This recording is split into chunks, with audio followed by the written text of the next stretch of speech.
So tell us about what's going on in legislative session, just a really brief summary, if you don't mind. Sure. We're right about at the halfway mark of the legislative session, of course, dealing with a horrendous budget situation. We're right about the halfway mark. Unfortunately, progress has been slow to come.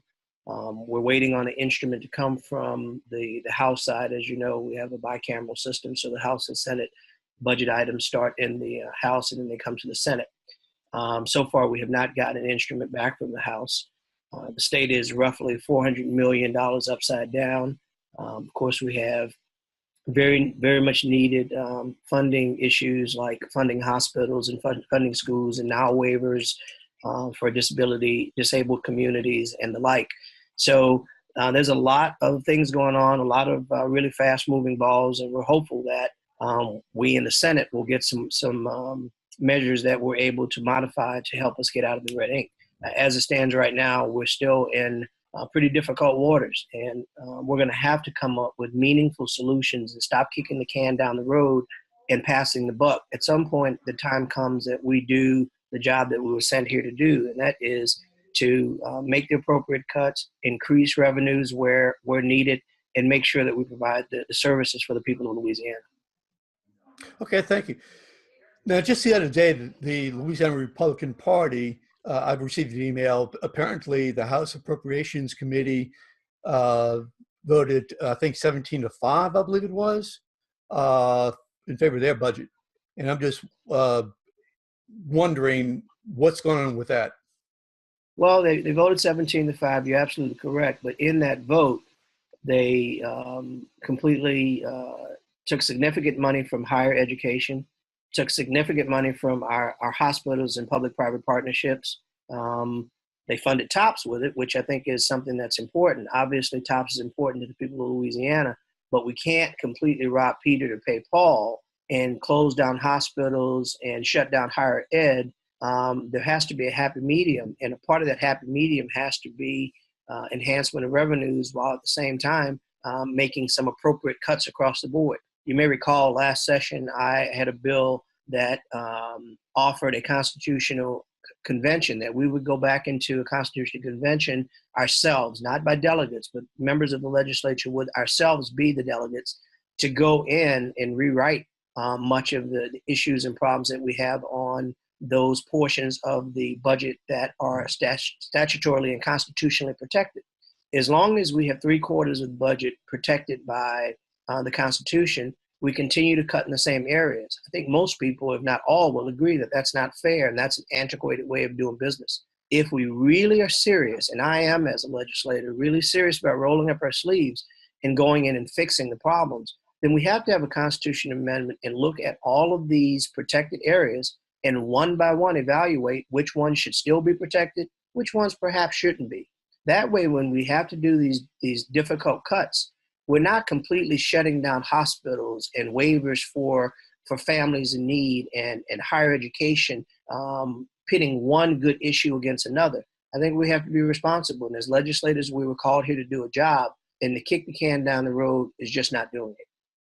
Now, the Republicans, I think, would argue that back in 2007 or so, before we became flush with Katrina money and before we changed the Stelly plan, basically our budget was 1/2 of what it is in round figures. And the argument is that if we were able to deal with it then we ought to be able to deal with the same pot of money or close to it. Well, but it's a little disingenuous to suggest that things are the same. I mean, the oil prices are not the same. Our collection revenues are not the same. The economy is an ever-moving mosaic. TOPS is growing at a rate that we cannot sustain. If you look at the original mission of what TOPS was when Mr. Taylor first introduced it, it has drastically changed from that. And at the rate that it's going, unless there's a dedicated fund for it, it's going to continue to grow, and that's fine. But the reality is, if we're going to see those changes and see those increases, then we have to modify the budget accordingly. You can't keep spending more than you make. It just doesn't make sense. You can't do it in your business. You can't do it in your home, and government shouldn't do it either. Okay. Now, In terms of the budget, what they're saying is, and please forgive me, I love throwing out the opposite to get both sides of the issue. Oh, sure, that's fine. Okay, great. Okay, so they're in a position where they're saying, look, we're saving tops. I mean, with our budget, they're saving. That's what their position is. We're saving tops, and we are. Yeah, we're going to be cutting education and healthcare, but we're saving tops. And of course, But their at position is some more than point, that. Yeah, go ahead. at some point, you got to ask the question: you're saving tops, and I think we all agree that tops are meritorious. But you're saving tops at the behest of hospitals, at the behest of higher education. We should not be at a point where we have to determine, do we cut our right hand off or we cut our left hand off? I think we agree that both hands are important. So rather than taking the easy route out, which I think is an easy route, just go cut some things that don't affect maybe perhaps your specific district. Instead, you're looking at one issue. We don't have the luxury to be myopic and to look at one issue. From where we sit as elected members of the legislature, our responsibility is to look at the entire state. Our responsibility is to look at all the needs, throw everything into a pot, and make an evaluation. Unfortunately, we're seeing now in Baton Rouge something that I have not ever seen before. There is a surgence of partisanship that we've never had before. Washington's always had it. Democrats against Republicans, Republicans against Democrats, independent against both. We can't afford that. That's just not a luxury that we have. And Louisiana has never been plagued with that before. We've always recognized that we're Louisianians first. And we fight for the people of Louisiana, be they Black, white, Asian, Hispanic, gay, straight, rich, poor, uptown, downtown, northern Louisiana, whatever, that we all swing in the same direction to make Louisiana a better place. Unfortunately, there's a contingency out there that would like to take us more along the lines of Washington politics, where if a Republican says it, it must be bad. If a Democrat says it, it must be bad. I'm of a totally different mind. I'm a proud Democrat. I make no apologies for that. But I also recognize that party has no place when it comes to doing what's best for the people of Louisiana. What we've seen with this budget process and what we've seen throughout this whole session has been, and even last session for that matter, has been a partisanship that's out there that is so dead set on A being against B instead of A and B working together. I work every day to try and work across the aisles to make sure that we have harmony and that we try to fix this budget matter without getting into the gory details of people's philosophical beliefs politically. In the Senate, I think we've done a very good job at that. We don't have those sharp divides. We have very proud Republicans, we're very proud Democrats. But we found a way, in most cases, to get to 20 votes to get the bills out that are important to the people of Louisiana. I'd encourage our colleagues in the House to do more of that and to recognize that totally raiding the budget to fund TOPS 100% while leaving hospitals closed and taking away medical waivers for people with disabilities and taking away from higher education so our young people can have an opportunity to be educated and have facilities maintained is really just not a responsible way to do it. Okay, we have a comment from Angela Pelicana. I believe that's her name. Says, we do not need TOPS. They need to work. Like you and I did go to school.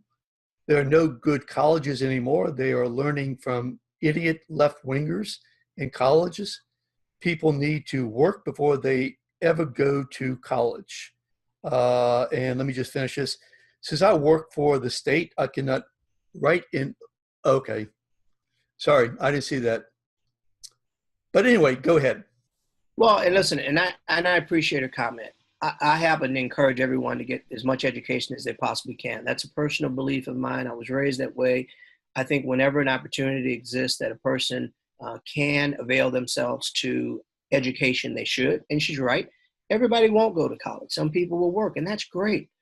And TOPS, in its original form, provided the opportunity for people who might not otherwise get an opportunity to go to school. So there's merits to it. Where it becomes difficult is at the rate that it's grown and the original mission that Pat Taylor, in his wisdom, when he introduced TOPS, has changed so drastically, and the budget that is required to fulfill those needs is so far out of whack that until we're able to come up with a new direct revenue stream to fund it, the challenges are going to continue to be there. And as long as we pit hospitals against TOPS, we pit other schools against TOPS, we pit those vital services like public safety and security, that is never going to be a winning scenario for us. And as I keep saying, the notion that, we're just going to come up here and take money from one pot to the other without looking at a constitutional convention that will allow us to look at the whole thing in totality, I think we're being disingenuous to the voters. And I will continue to ask for and encourage that we bring ourselves in the session to do nothing but deal with these constitutional protections on the budget so we can evenly divide cuts across the board and stop hitting the same places over and over again, where hospitals are always on the chopping block, where council on agings are always on the chopping block. Our senior citizens should not, in the twilight of their life, have to wonder if council on agings are going to be funded. The centers where they get to go and spend time with other seniors during the day to play bingo or to spend time fellowshipping with their friends, they've paid their dues. We should not have to come here every year and have to defend and fight because someone's trying to cut the budget for our elderly services, or people that have disabilities that need services because mom or dad has to work and they've got a child that is in a position where they can't go out. They need to be home. They need to stay close to services. Mom or dad has to work, so there has to be some allowance or assistance to help them with that. We shouldn't be coming back every year, every year, having to debate that as if we don't understand the significance of it. And until we come up with some meaningful solutions, that's where we're going to go. Some people would say, let's just fund TOPS and forget everything else. Well, we don't have the luxury of saying one thing will override everything else. From where we sit, we have to look at all of the issues, prioritize them, and with a limited budget, be smart enough and wise enough how we apportion them.